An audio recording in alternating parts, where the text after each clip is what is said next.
Hello, everyone. I'd like to give a warm welcome to all of you out there. As you know, my name is Renee, and I'm thankful that you've come to learn more about your health today. Believe it or not, God really does care about your health.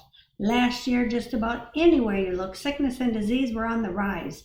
In the United States, someone had a heart attack every 40 seconds, and 1.4 million Americans were diagnosed with diabetes. 1 in 2 people got cancer, and there was 1,958,310 new cancer cases diagnosed and 609,820 cancer deaths last year in the United States. That's in 2023. Also, there's a rise in the number of strokes per year, gastrointestinal problems, arthritic conditions, lungs conditions, lupus, multiple sclerosis, and a host of many other diseases. The question is why? Well, many people believe that God is to blame. But is that really the case? In the Bible, God says in 3 John verse 2 that he wants us to prosper and to be in health. So if that's the case, why is disease more rampant now than ever before? What's the problem? Well, we have laws known as natural laws, and when we neglect these laws in any way, the result is sickness, disease, and sometimes even death. Last time, I talked about the importance of reading ingredients, checking your labels, and the dangers of aspartame. Today, I'm going to be talking about asthma. And like I said, in 3 John 2, it says, "Beloved, I wish above all things that thou mayest prosper and be in health, even as thy soul prospereth." So what is asthma anyway? Well, asthma is a chronic, long-term lung disease that inflames and narrows the airways. Asthma causes reoccurring periods of wheezing, which is a whistling sound when you breathe, chest tightness, shortness of breath, and coughing. The coughing often occurs at night or early in the morning.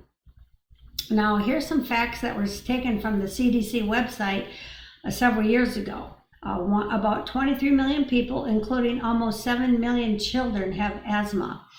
Asthma prevalence is higher among families with lower incomes. 12 million people report having an asthma attack in the past year. And like I said, this was taken several years ago, so I don't remember what year that was. But anyway, that's still a lot, and it's probably higher now.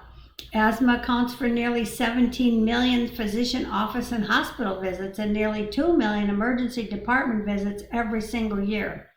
Asthma is one of the most common serious chronic diseases of childhood, and asthma is the third ranking cause of hospitalization among children under the age of 15. Now I'm going to post a couple links below that you can learn about asthma. The next topic is what causes or triggers asthma. Well, research by the EPA and others have shown that dust mites, molds, cockroaches, pet dander, and secondhand smoke can trigger asthma attacks. Exposure to secondhand smoke can cause asthma in preschool age children. Exposure to dust mites can also cause asthma, and ozone and particle pollution can cause asthma attacks. So what should one do in case of an asthma attack? Well, we're told in Second Selected Messages, page 289, paragraph 4, "Would it not be wiser for all to educate themselves in the use of simple remedies than to venture to use drugs that are given a long name to hide their real qualities? Why need anyone be ignorant of God's remedies? All should understand what to do for themselves. They may call upon someone who understands nursing, but everyone should have an intelligent knowledge of the house he lives in. All should understand what to do in the case of sickness."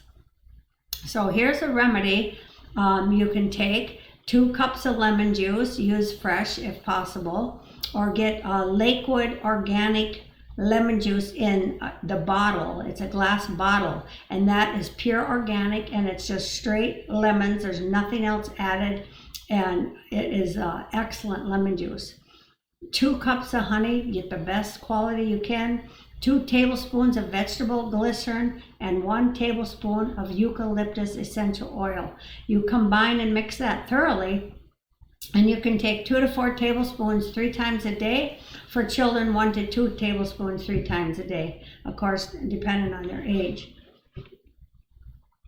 Now, here's some things that can help or reduce and even eliminate asthma. Follow all the laws of health. no dairy products, eliminate food colorings, additives, and preservatives, processed food from your diet, vacuum your carpets regularly and well, and put tile or wood floors down if possible. Keep pets outdoors.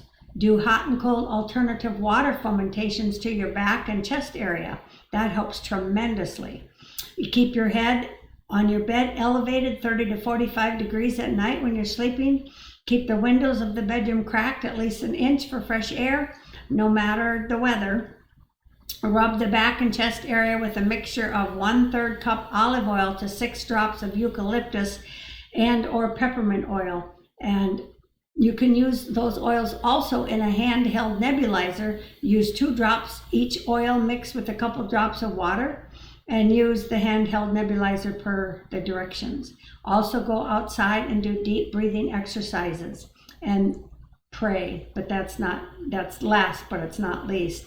And then remember, in Ministry of Healing 235, paragraph 1, it says, if the harmonious working of the system has become unbalanced by overwork, overeating, or other irregularities, do not endeavor to adjust the difficulties by adding a burden of poisonous medicines. Now, prednisone is used very commonly for asthma, but instead one could use butcher's broom, licorice root, lobelia, and mullein. These are herbs, especially for asthma. Medical science, there's articles showing that flu vaccines lead to asthma in infants, but it was taken down. I had a link for that, or several links, and I checked on them before doing this, and they took them down, and I couldn't find any more. So that ought to tell you something. There's also studies done that steroids do not help wheezing children, and I'll put a link below for that. And then the question has come, what is vegetable glycerin? Well, vegetable glycerin is also known as vegetable glycerol. It's a carbohydrate that's usually derived from plant oils, and it's used as a sweetener and as an ingredient in a number of cosmetic products. Vegetable glycerin is also used in place of alcohol to extract botanicals. Glycerin is an organic compound composed of 3 carbon atoms, hydrogen atoms, and 3 OH groups. These OH groups form hydrogen bonds with water, slowing down its movement and giving liquid glycerin the property of a syrup. It is also resistant to freezing, a property used in storing sensitive liquids such as enzymes in laboratory freezers. So anyway, that's my topic for today. I hope that what you've learned on here has been a blessing to you and your family. And until we meet again, may the good Lord bless and keep you. Thank you and have a great day. Bye-bye.